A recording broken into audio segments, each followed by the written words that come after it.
Moving on.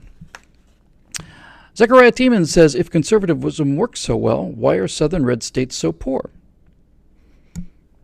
Well, there's a tremendous underclass of black people in the southern red states, Mississippi and so on, have appalling large populations of these people who are dependent on this idea. They're just dependent on the idea, not just of aid from white people, they're dependent on the idea of aid from the government. I don't know what else to say about it. There's when you look at Louisiana, for example, and what happens when a Republican governor gets in there, it goes from having a budget deficit to having a budget surplus, goes from having low test scores to high test scores, goes from having high crime to low crime, does all of these things. So why is it that you keep seeing this kind of stuff? I don't know. I don't know why. I just suspect it's just products of generations and generations of dependency on government. And there it is. The southern states, when we talk about the southern red states, we're really talking about this, what was it, 4 or 5, right? We're really talking about Mississippi, Louisiana, Alabama in some cases, and so on. To some degree, these states are still suffering from the Civil War. You know, I'm not trying to say they're still victims of the Civil War. What I'm trying to say is, not many people know this, but in 1863-64, during the height of the Civil War, the Confederacy had less manufacturing ability than New York City. The entire Confederacy produced less material goods than New York City. They have always been an agrarian society and very slow to pick up industrial development. Now, we're out of the industrial age. And so nowadays you start to see some things that are happening for in information age stuff, which can basically happen anywhere. But the Deep South has always suffered a great deal from a lack of industry. And listen, as a person who's lived in Florida, and I know South Florida is not the South. If you live in Miami, you have to drive north to get to the South. But I lived in Gainesville and saw outside of Gainesville. I spent some time in the SEC. I know what the Deep South is.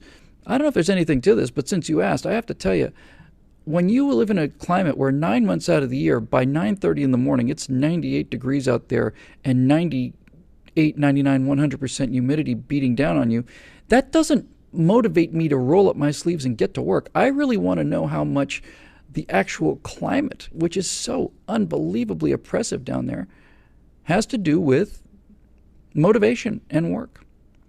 I can tell you this, I am more motivated to get more work done, me personally, when I'm cold. And when you live in a state where if you don't plan ahead and set aside and plan for the future, then you're going to freeze to death. Then you get into all the cultural habits and all the cultural norms and so on and so forth. You know, people talk about Africa and why it's so poor. But Africa, one of the main reasons Africa's so poor is because they live in a giant meat locker, and you can go out and get the food you need to get every day. As a matter of fact, there's no reason to go out and get food for 6 months if you live in Africa, because there's no way to store the meat, even if you did it. On the other hand, if you live in Northern Europe as a Neanderthal, if you don't plan 6 months ahead or 8 months ahead, and you're living in France during the Ice Age, or Germany or Scandinavia or something, if you don't plan 6 months ahead, then you're out of the gene pool. So I actually think there's a lot of climatic reasons that have to do with the South underperforming economically. But, you know, I mean, there it is. I don't think, when I think of Mississippi, I don't immediately come to this place of hardworking Lutheran Protestant work ethic. I remember who it was. It was somebody not too long ago. It might have been Colin Powell, but I'm not sure. It's been a while. But some Secretary of State, I want to say, it was some government official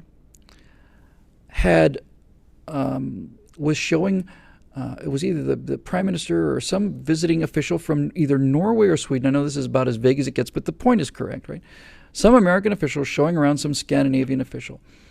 And some Scandinavian official said, in Sweden, we have very successful people, we have a very low crime rate, and we have a very high work ethic. And this person said, among Swedes in America, we have a very high level of education, very high work ethic, and very low crime rate as well. So, it comes the way it comes. Anyway, and by the way, if conservatism works so well, why are southern states so poor? Conservatism in this case is an economic policy rather than a political statement. So the economic policy of capitalism and free market and small business and so on has never particularly been gigantically huge in the southern states, although obviously that's changing these days.